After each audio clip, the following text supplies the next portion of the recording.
మహేష్ విట్టా నుంచి విట్టాగా మార్చుకుంటాను అని ఇందాక చెప్పారు నాతోటి, ఎందుకలా?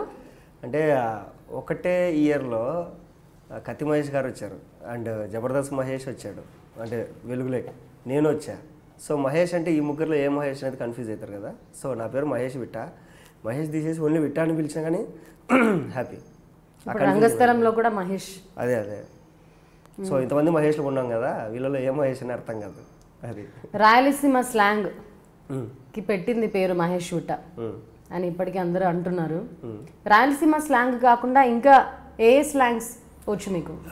తెలంగాణ మాట్లాడగలను అండ్ గుంటూరు స్లాంగ్ లైట్గా మాట్లాడగలను. అది నాకు ఫ్రెండ్స్ ఎక్కువ తెలంగాణ గుంటూరు ఉన్నారు. సో అదే బాగా చదువుకొని ఎంసీఏ చేశారు, సాఫ్ట్వేర్ ప్రొఫెషనల్కి వెళ్ళకుండా ఎందుకు యూట్యూబ్లోకి దూరారు?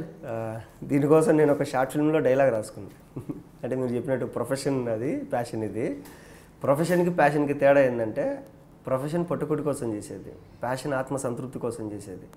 పొట్టకుటి కోసం బ్రతికేవాడు సామాన్యుడిగా మిగిలిపోతాడు, ఆత్మసంతృప్తి కోసం బ్రతికాడు గొప్పవాడు అవుతాడు. సో నాకు ఇక్కడ ఆత్మసంతృప్తి ఉంది, అక్కడ 10 రూపాయలు వస్తే ఇక్కడ రూపాయి ఇచ్చినా చాలు, నాకు ఆత్మసంతృప్తి ఉంది కదా. అది మీలాంటి యువకులు చాలామంది చేసిన తప్పులు చేస్తూ ఉంటారు. ఇప్పుడు మీకు ముందు నుంచి తెలుసు మాకు అక్కడ మా స్పిరిట్ ఉంది, మేము అక్కడే బాగా పైకి రాగలము, సినిమా సినిమా సినిమా ప్యాషన్ తోటి.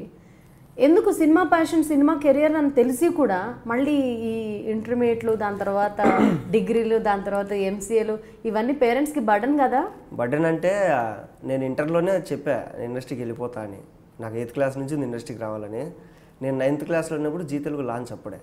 సో జీ తెలుగుకి నేను యాంకరింగ్కి 9th క్లాస్లో ఉన్నప్పుడు ఫొటోస్ పంపించా. నా దగ్గర ఫొటోస్ లేవు, స్కూల్ డ్రెస్ వేసుకొని స్కూల్ బ్యాగ్ వేసుకొని ఒక ఫోటో ఉండింది పాస్పోర్ట్ సైజ్, అది పంపించా. సార్ నేను చిన్నపిల్లనే కానీ యాంకరింగ్ చేయగలను అని. బట్ ఇంటర్కి వచ్చిన తర్వాత నేను ఇండస్ట్రీకి వస్తా అంటే ఇంట్లో వాళ్ళు ఏమన్నారంటే లేదు చదువుకోరా ముందు, అక్కడ ఫెయిల్ అయితే ఏం చేస్తావు, చదువుకో ముందు అనేసి. సో సరే అని చెప్పి వాళ్ళ కోసం డిగ్రీ జాయిన్ అయ్యా.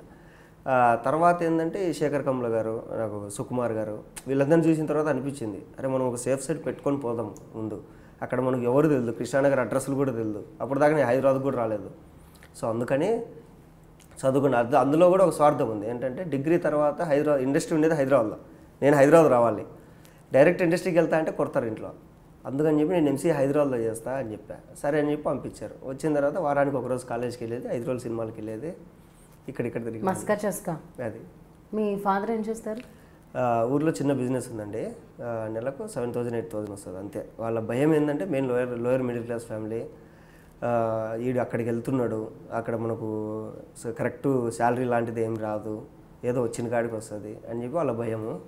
బట్ నేనేమన్నా నాకు టైం, నాకు ఒక చిన్న ఒక అవకాశం ఇవ్వండి, ప్రూవ్ చేసుకుంటా, లేకుంటే మళ్ళీ వచ్చి ఏదో ఒకటి చేస్తా అని హ్యాపీగా వచ్చింది. కడప ప్రాపర్ మీది? ప్రొద్దుటూరు అండి. ప్రొద్దుటూరు. అది